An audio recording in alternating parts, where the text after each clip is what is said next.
Welcome to Learning Partners. So in this video, we are going to see reactive form. So there are basically two ways how we can create reactive form. First is using FormGroup, and second one is using FormBuilder service, right? So both we are going to discuss. So first we will start with FormGroup. So when we say about, when we talk about Angular, we have two types of form. One is the template form, which we design using ng model, and second is the reactive form, right? So first thing, when you have to design a reactive form, first thing you need is like in your app module, just like we have forms module, just like that we need to import a reactive form module, right? So in your app module, make sure you have reactive form module and it is added into the import statement like this, right? For a template form, you need the forms module, and for reactive form, you need reactive form module in your app module, right? Second thing, let's consider like if we have a user form. Let's use JSON placeholder API.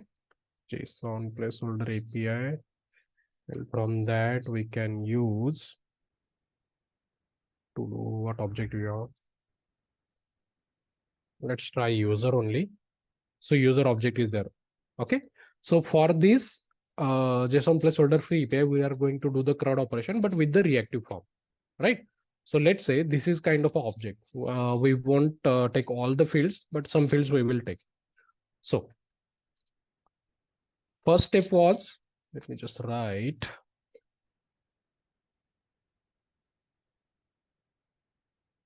Add reactive form module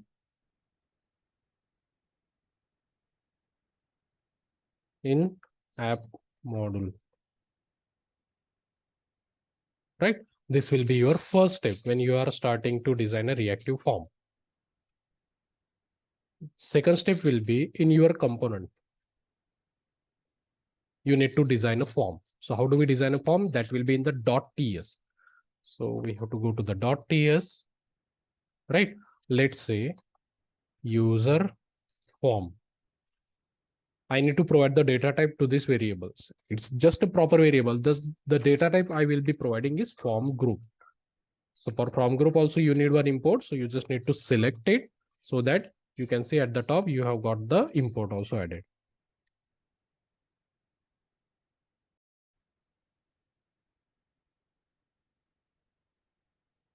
Right. After that, I will create a function. Let's say initialize form, or I will first inform here only is equal to new form group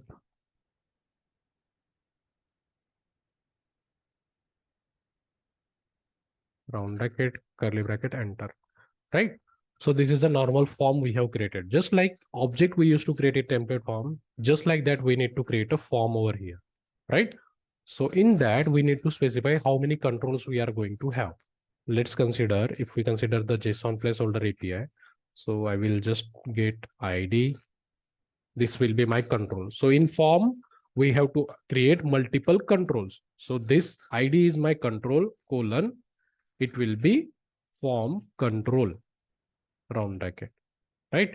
And here you can initialize whatever the value you need to initialize. Let's say I'm initializing it with 0, right? Considering ID is a primary key, comma, second control. Second control will be name colon new form control, right? So name property we initialize with empty, so that single quotes. Then whatever the property, just like the object, whatever the object you know, that much controls you can create. Form control, round bracket, empty. Then let's say email, just 4 field we are going to take for now. New form control, right? So if you consider, this is nothing but like your object, what we used to create for template form. Normally our object will be user obj colon any curly bracket, and this number of properties we create like this.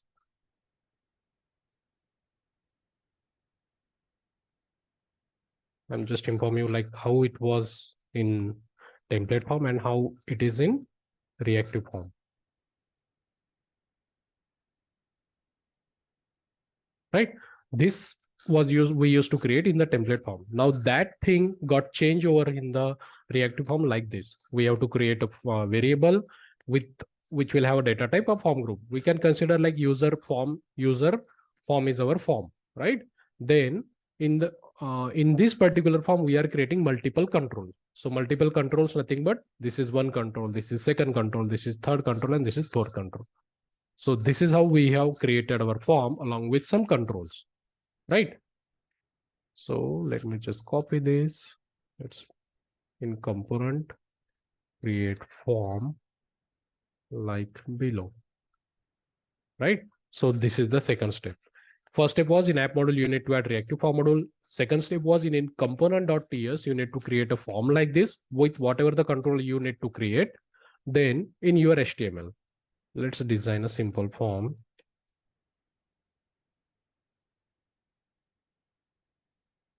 So whenever you are working with template form, it is not mandatory you should create a form tag, right? But when you are working with reactive form, it is mandatory that you should enclose your form into the form tag, right? So we have to create form tag, right? Now for this, on this form tag, we need to add form group name, the name of our form. So name of our form is user form. So this will go over here, right? Let's enclose that in the property binding. So this is the third step. So just compared to template forms, some steps are extra here, right? So third step is add form name to form tag like below, right? So you need to create a form tag and you need to add form group name, whatever the form group name you have created to the form group using property binding, right? Then we can design a form. So let's just design a basic form through call for label name. We will need text box class bootstrap class I'm adding, right? Now, when it was a template form, we used to bind these particular elements with the ng model and particular object and that particular property. But since it is a reactive form we have already specified over here. So now here we need to bind particular control name. So that will be with form control name equal to double quotes. And inside that we need to bind particular field, means control name, that is name. What are the properties we have in the left side? So name over here means in this user form, I have a control with name. Just like this, let me just copy paste.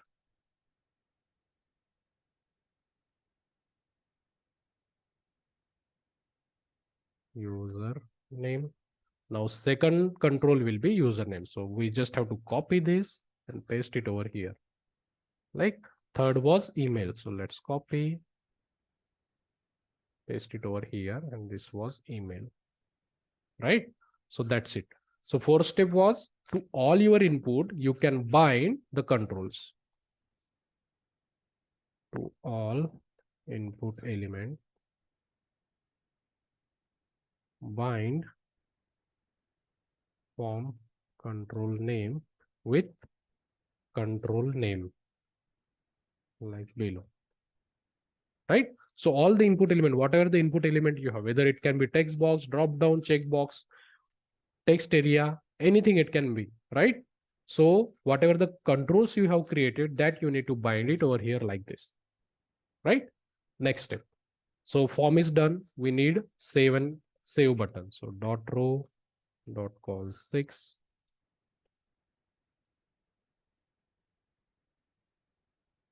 Inside that I will have a button.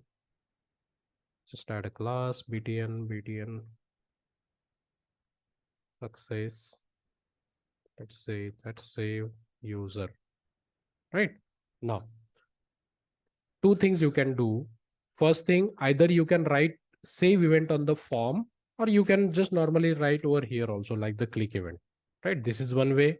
Let's create a function.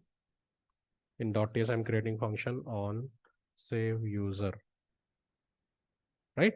So this function we can call on the button also, over here like this, or you can do the same thing on the form also. So that will be form on submit.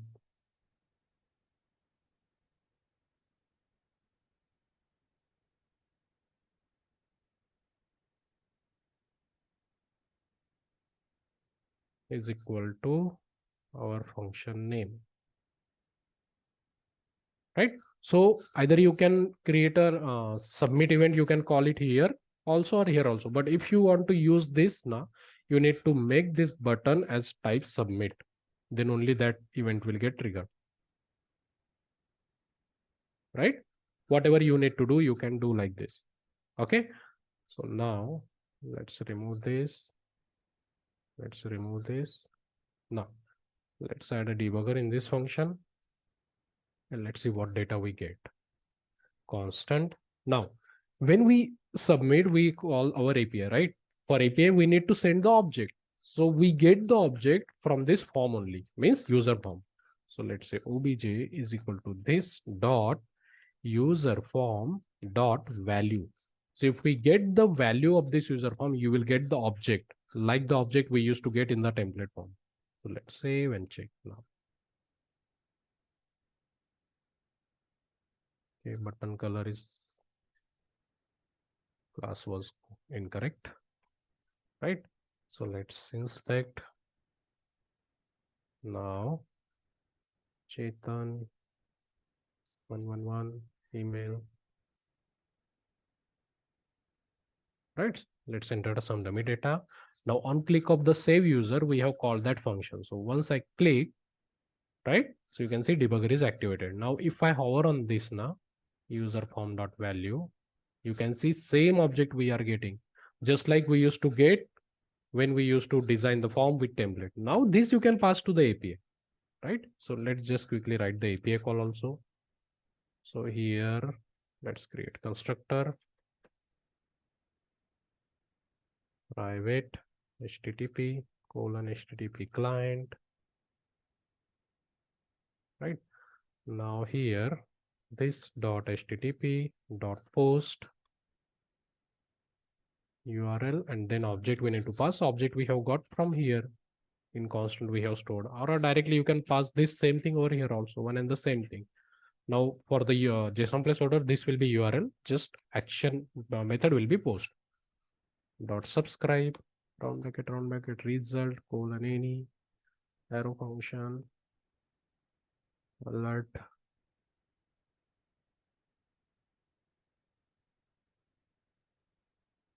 user created,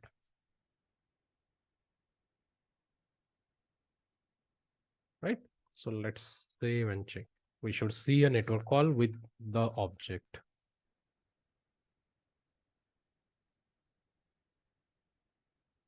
right? So let's try Chetan 111 email. Let's say chetan@gmail.com. Let's click on save. You can see we have got the debugger, and in the object, whatever the object we have got from the prompt is there, and we are sending that to the API. So we have API call is success. You can see in the response, this is the object we have sent. In the response, we have got ID as 11, right? So post API call is there, right? So this is how you design the uh, reactive form. But now this is just insert thing we have done. In case of edit, we just need a small thing change that I will explain. But to edit, we need to make the get API call also. Get all user round bracket curly bracket enter. So just like this, instead of post, it will be get, and for get we don't have to send the object. Let's store the data in users array colon any, right? And this I will paste it over here. This dot users array, because edit will, to get the edit functionality, first we need to show the data, right? So whatever the array we get, I'm storing that into this. And this function I will call in the constructor, since I have not implemented that ng on it and everything. So I will just simply call the API call in the constructor. So on the page load, I'm calling this function so that in users array, I will get all the data.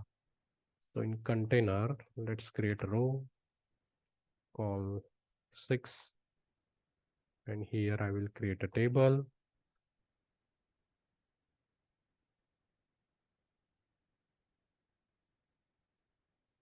Just add a table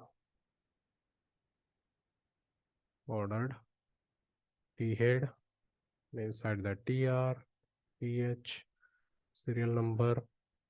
3 fields only we will be showing: name, username, and email ID.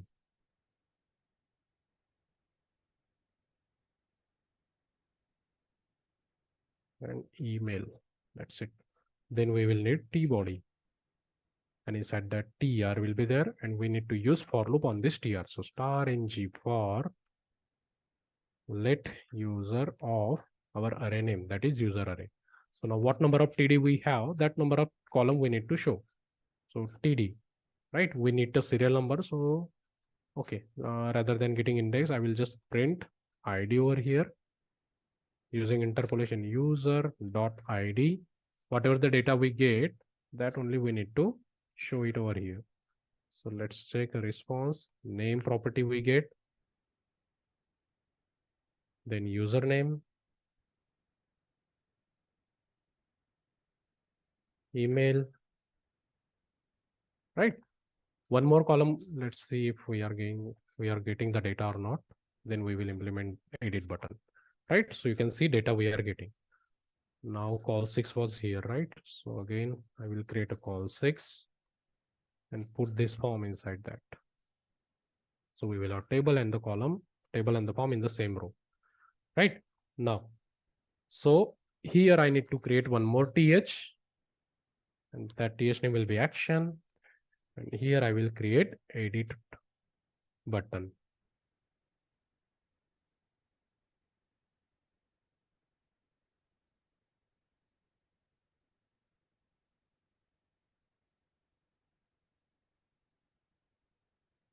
Edit, right? Now on click of this edit, we need to make an API call, right? So on edit. Now we need to pass user ID to this function. So let's copy and paste it. Let's create this function. So considering this, you already know like how do we make the API call and everything. That's why I'm going fast over here, right? So normal API call we have to make, just API call will be this only, but after that we need to pass the ID. So that ID will be like this, right? And the data we will be getting, we have to initialize this form again. So I will copy this again. Now this is the edit part. Once we get the data for that particular ID, we need to initialize that data in the form. So I will just copy pasting this and put it inside this. And now instead of this dot user form is equal to, we don't need this because it is not initialization now.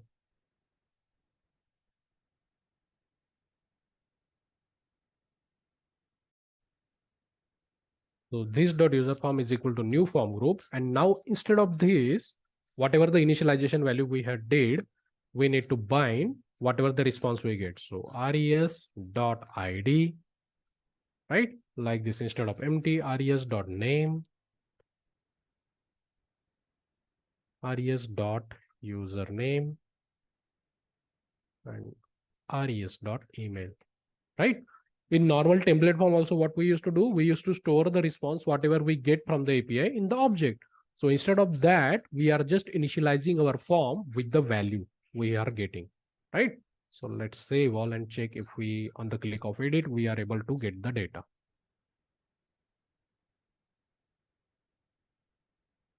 Right? So on the network, let's click on Patricia record. On click of edit, you can see API call is there with along that particular ID. And we have got the particular object, and that object is assigned in the form also, and that is rendered over here. Let's click on linen, right?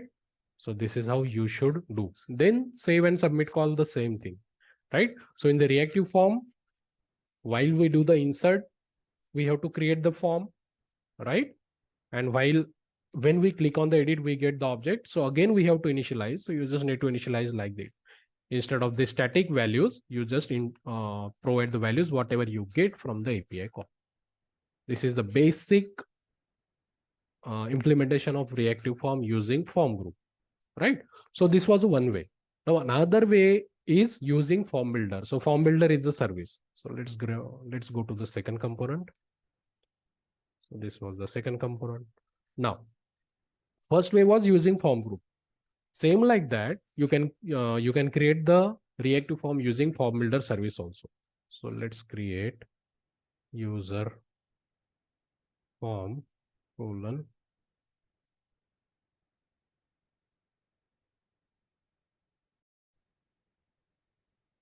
form group we have to create, right? Then in constructor, you need to create an service instance of form builder. So form builder colon form builder, right? Now in constructor, I'm initializing that. So this dot user form is equal to new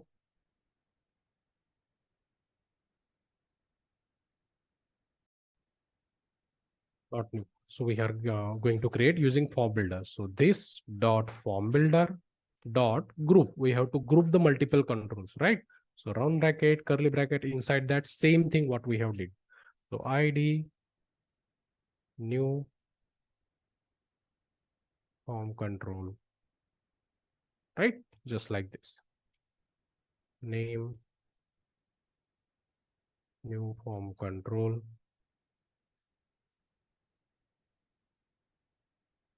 Username colon new form control. Remaining things are same.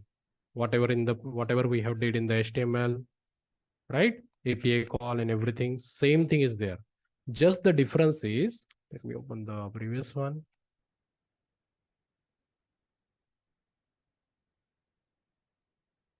Right? So this is using form builder service, right? And this was using form group. Same thing is there, right? If you say wise performance, both are same. This is just like it uses the Angular boilerplate to initialize the form, and we are creating new instance of the form along with some controls. So no performance differences there. Everything is same. So these are the various implementation we can do using reactive form. Now the basic form is done. Now what about validation, right? So validation you can do after initialization. You just need to add comma and square bracket. Now validations are going to be multiple, right? So we don't do the validation on the HTML side. We apply the validation on the .ts only. So that will be validators. You need the import dot, let's say you need to make it required. Let's say you need to add minimum length. So dot min length, whatever the min length you need, let's say 10 digit. Just like this, you can add min length, max length, pattern, email, whatever the things you know in the validation, that all you can add over here, right? So this is the, and then in the HTML also. So let's say if you have added the validation like here. So now we have to go to the HTML. Right now in HTML also, below this text box, I will create a, what do we say, text danger class,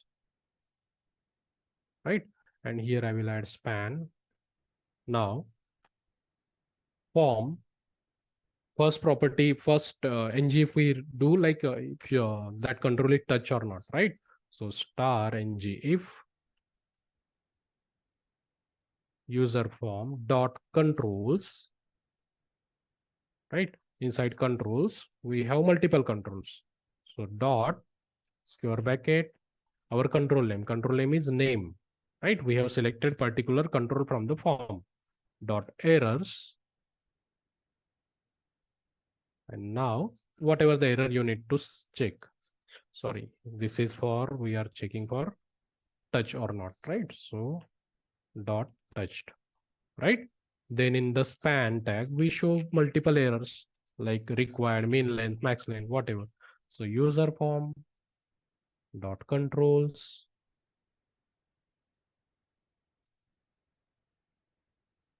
our control name, that is name, then dot errors dot required.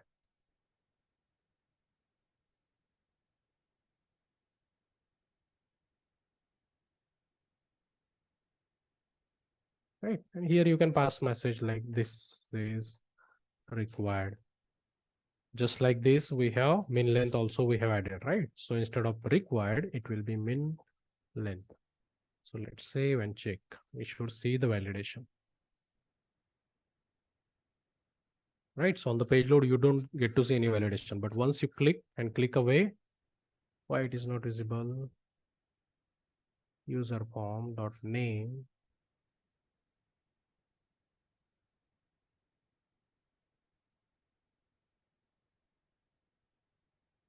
Let me just inspect what went wrong. So div is there, touch property is there. So if you can see, by default, we don't get that div is not there. But once I click, that div is there, right?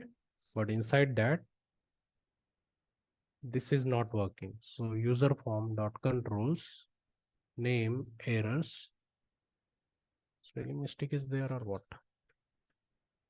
Required.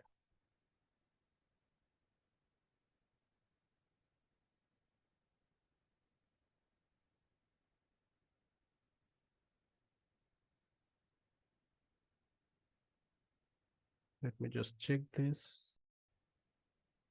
Let's try to print the whole errors. Like what do we get over here? With JSON pipe. Then we will get to know like what property we get over there. It's coming null. Why it is coming null? Name property. Okay, so you can see the mistake. We have added the validation on the ID. So this should be present over here. That's why it was null. Now you will be able to see the validations working properly. So you can see required is there, but once I provide the value, now error got changed. That is min length. So let's remove this. Now you can see minimum length is 3. Let's save. Right.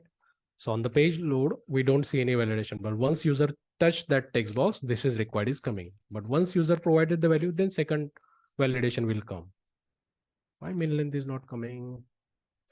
Again, spelling mistake is there. Right. So you can print that and then you can just copy paste the things. You can see once I provide the 10 character, that validation will go away. Right. So this is how you do the validation in reactive form. Same like that, just writing some syntax. We in template form, we create a template variable, but here we use form that control and name. The remaining is same. In template also, we used to show error with error properties, right? So hope this video was helpful to you. I will be coming with some more useful scenarios in Angular and some mini project ideas also. So please do like, subscribe, and like my videos.